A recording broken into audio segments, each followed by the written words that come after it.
Hello friends, welcome back. आज की इस वर्चुअल क्लास में हम पढ़ने वाले हैं मॉर्फोलॉजिकल एनालिसिस के बारे में।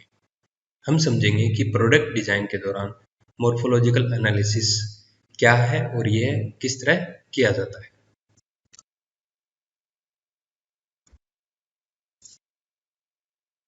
आज की इस वर्चुअल क्लास के इंटेंडेड लर्निंग आउटकम्स हैं कि इस वर्चुअल क्लास के बाद में आप प्रोडक्ट डेवलपमेंट के दौरान किए जाने वाले मॉर्फोलॉजिकल एनालिसिस के बारे में समझा पाएंगे।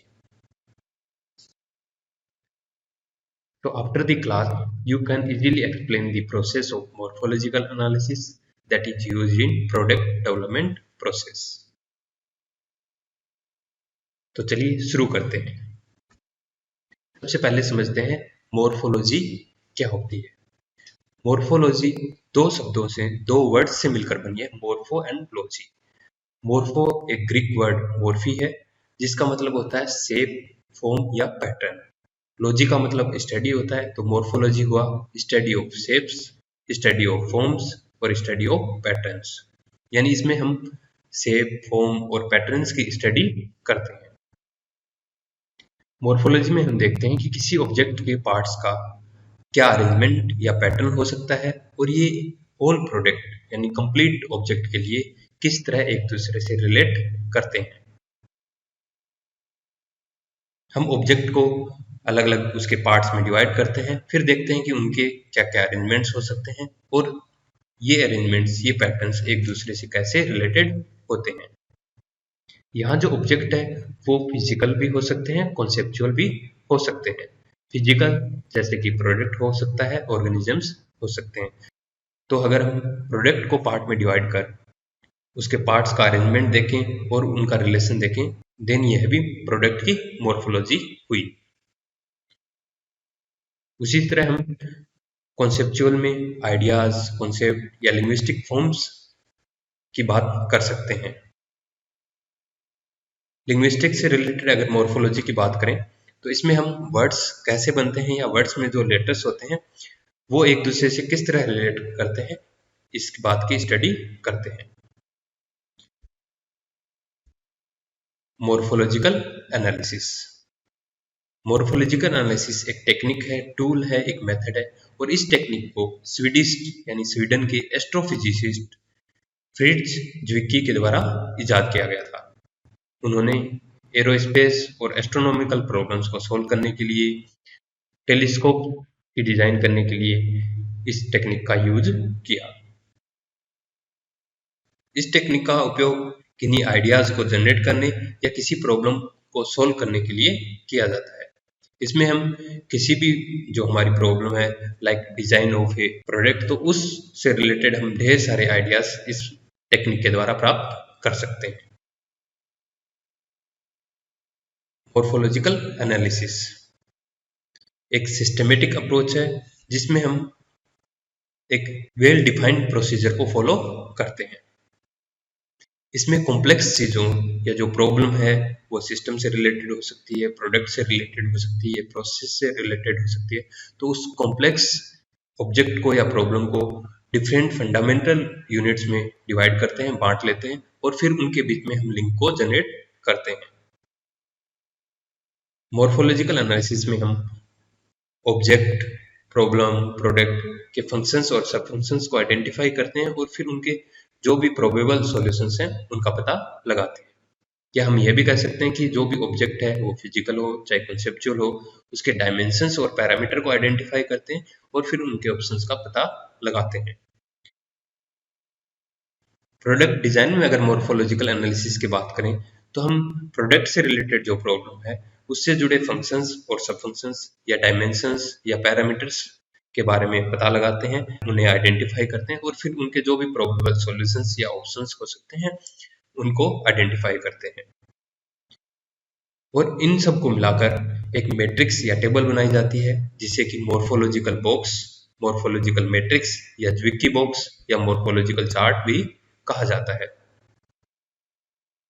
अब हम ब्लॉक डायग्राम की सहायता से समझते हैं कि मॉर्फोलॉजिकल एनालिसिस में कौन कौन से स्टेप्स होते हैं। मॉर्फोलॉजिकल एनालिसिस में सबसे पहले जो प्रॉब्लम है उसे फॉर्मुलेट किया जाता है। यह problem design of A product हो सकती है, किसी भी प्रोडक्ट को डिजाइन करने से जुड़ी हो सकती है। जब हमने प्रॉब्लम को फॉर्मुलेट कर दिया तो उससे जुड़े हम पैरामीटर्स, डायमेंशंस, फंक्शंस को आइडेंटिफाई करते हैं और फिर उनके सॉल्यूशंस और ऑप्शंस को भी आइडेंटिफाई करते हैं। जब पैरामीटर्स और सॉल्यूशंस आइडेंटिफाई हो जाते हैं तो हम एक मैट्रिक्स क्रिएट करते हैं, एक टेबल बनाते हैं जिसमें रो वाइज में पैरामीटर्स लिखे होते हैं और कॉलम वाइज डिफरेंट सॉल्यूशंस या ऑप्शंस लिखे जाते हैं। देन इस मैट्रिक्स से हम नंबर ऑफ प्रिंसिपल सॉल्यूशंस को क्रिएट करते हैं जो भी पॉसिबल हो सकते हैं। देन इन पॉसिबल सॉल्यूशंस को हम एनालाइज करते हैं, इवैल्यूएट करते हैं, उनकी स्क्रीनिंग करते हैं, जो भी बेस्ट ऑप्शंस या सॉल्यूशंस होते हैं उन्हें चुन लेते हैं और इनके द्वारा हम नंबर ऑफ आइडियाज या नंबर ऑफ कॉन्सेप्ट्स जनरेट कर सकते हैं। एग्जाम में अगर मॉर्फोलॉजिकल एनालिसिस पूछा जाए तो आप इस तरह ब्लॉक डायग्राम बना सकते हैं या आप इस तरह स्टेप्स में इनको लिख सकते हैं। तो मॉर्फोलॉजिकल एनालिसिस में निम्न स्टेप्स फॉलो किए जाते हैं। पहला है जिस प्रॉब्लम को सॉल्व किया जाना है उसे फॉर्मुलेट करना, जैसे न्यू प्रोडक्ट की डिजाइन। ये न्यू प्रोडक्ट कुछ भी हो सकता है।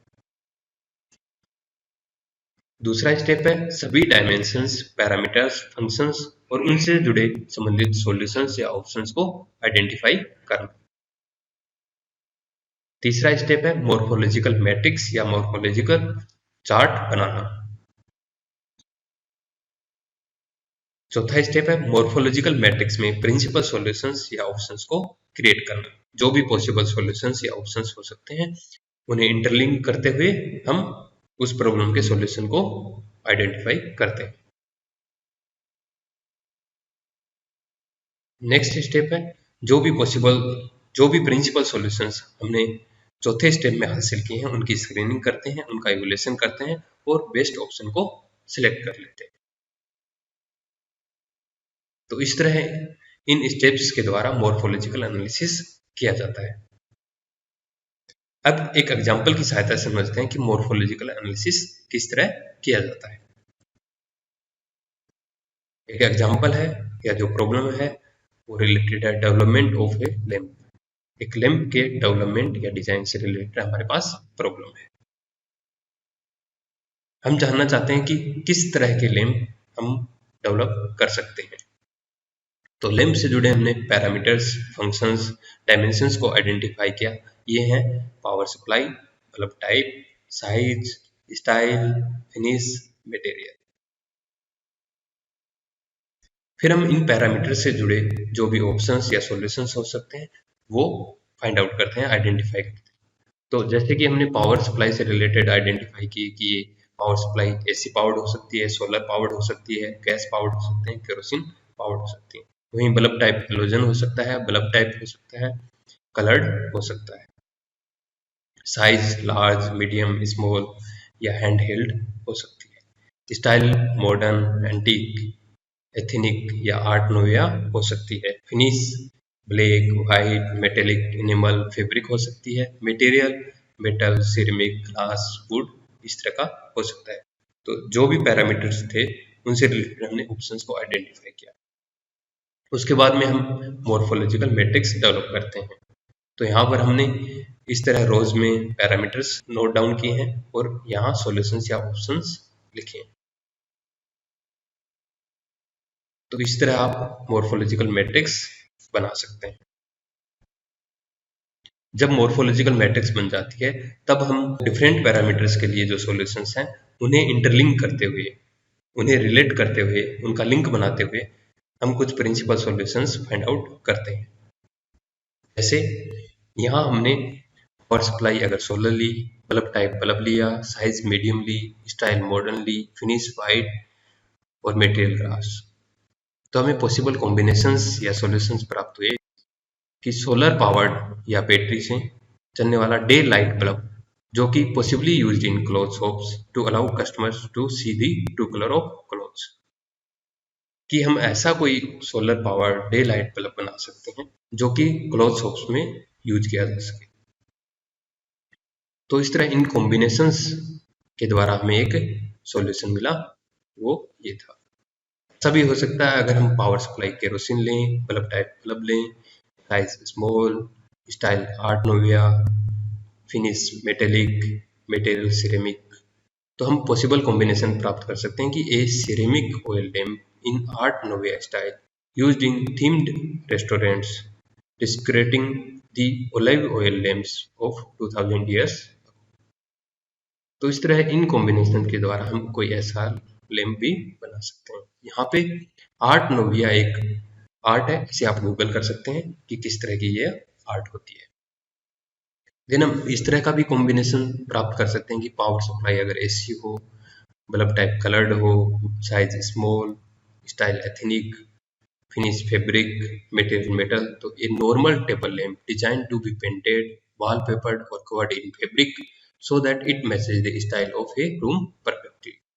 हम कोई ऐसा टेबल लैम्प डिजाइन कर सकते हैं जो कि पेंटेड हो, वॉलपेपर्ड हो या कवर्ड किया गया हो एथनिक स्टाइल में और फैब्रिक में, और ये रूम से के स्टाइल से मैच करता हो। तो इस तरह हम जो भी पैरामीटर्स हैं और सॉल्यूशंस हैं उनकी मॉर्फोलॉजिकल मैट्रिक्स डेवलप कर डिफरेंट पैरामीटर्स के सॉल्यूशंस को कंबाइन करते हुए किसी एक निष्कर्ष पर पहुंचते हैं और जिससे हमें नंबर ऑफ पॉसिबल कॉम्बिनेशंस या पॉसिबल सॉल्यूशंस मिलते हैं। और इन पॉसिबल कॉम्बिनेशंस में कुछ ऐसे हो सकते हैं जो फिजिबल हों और कुछ ऐसे हो सकते हैं जो फिजिबल नहीं हो। तो फिजिबल को हम चुनते हैं और देन उन पर आगे काम करते हैं। इसे और बेटर समझने के लिए आप एस्ट्रे का एग्जांपल ले सकते हैं कि डेवलपमेंट ऑफ एन एस्ट्रे, यानी सिगरेट को जलाने पर जो राख होती है उसे रखने के लिए जो एस्ट्रे होती हैं उनका डेवलपमेंट। तो ये डिफरेंट टाइप्स की हो सकती हैं। तो इसके लिए तो एस्ट्रे के डेवलपमेंट से रिलेटेड पैरामीटर्स या फंक्शंस आइडेंटिफाई किए गए कि container to keep extinguished cigarettes, कि बुझी हुई सिगरेट्स को रखने के लिए container. Then cover to prevent smoke from extinguished cigarettes, जो बुझी हुई सिगरेट्स हैं उनके स्मोक को प्रिवेंट करने के लिए कवर। बर्निंग सिगरेट्स को रखने के लिए रेस्टिंग, एस कंटेनर का सपोर्ट, देन एस कंटेनर की डेकोरेटिव। इनके सब पैरामीटर भी आइडेंटिफाई किए गए, जैसे बुझी हुई सिगरेट को रखने के लिए जो कंटेनर है उसकी शेप, उसका मटेरियल, उसका कलर, जो कवर है उसका टाइप, उसकी शेप, सपोर्ट है वो बॉटम से कैसा, टॉप और साइड से किस तरह का। देन इनके जो भी सॉल्यूशंस या ऑप्शन हो सकते हैं वो आइडेंटिफाई किए गए, जैसे आप देख सकते हैं शेप टे टाइप की हो सकती है, स्पेरिकल हो सकती है, सिलेंड्रिकल हो सकती है, स्क्वायर, रेक्टेंगुलर। तो इस तरह जो भी सब पैरामीटर्स थे उनसे रिलेटेड सॉल्यूशंस को, ऑप्शंस को यहाँ नोट डाउन कर लिया गया। देन पैरामीटर और सब पैरामीटर्स और उनके सॉल्यूशंस को एक मैट्रिक्स में नोट डाउन किया गया। जैसे यहाँ आप देख सकते हैं कि रो में हमने पैरामीटर्स को नोट डाउन किया है और कॉलम में डिफरेंट सॉल्यूशंस को, और फिर इस मॉर्फोलॉजिकल मैट्रिक्स से हम डिफरेंट ऑप्शंस को लिंक करते हुए एक सॉल्यूशन प्राप्त करते हैं। जैसे अगर हम कंटेनर स्फेरिकल लें, मटेरियल स्टील लें, कलर यानी लाइट कलर, जो कवर का टाइप है वो plate hinged at one point, shape circular, testing for burning cigarettes अगर हम लें कि जो कवर है उसमें ग्रूव्स बना दी गई हो ताकि सिगरेट हॉरिजॉन्टली रखी जा सके, सपोर्ट फ्लेट, डेकोरेटिव में हमने नन, तो हम पाते हैं कि इन तरह के कॉम्बिनेशन से हम कुछ इस तरह की एक एस्ट्रे बना पाते हैं।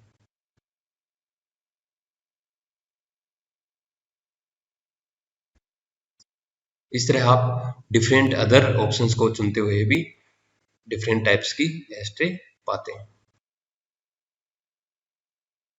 उनमें से जो भी फिजिबल प्रिंसिपल सॉल्यूशंस होंगे उन्हें स्क्रीन किया जाता है और उनमें से बेस्ट को चुन लिया जाता है। तो आप वीडियो को पॉज कर इस मैट्रिक्स को और अच्छे से समझ सकते हैं, और आप भी ट्राई करिए कि number of different principle solutions को इस मैट्रिक्स से फाइंड आउट करने के लिए। और जब आप ऐसा कर चुके हों तो ये सवाल सोल्व करके देखिए कि प्रोडक्ट डेवलपमेंट के दौरान किए जाने वाले मॉर्फोलॉजिकल एनालिसिस के बारे में समझाइए।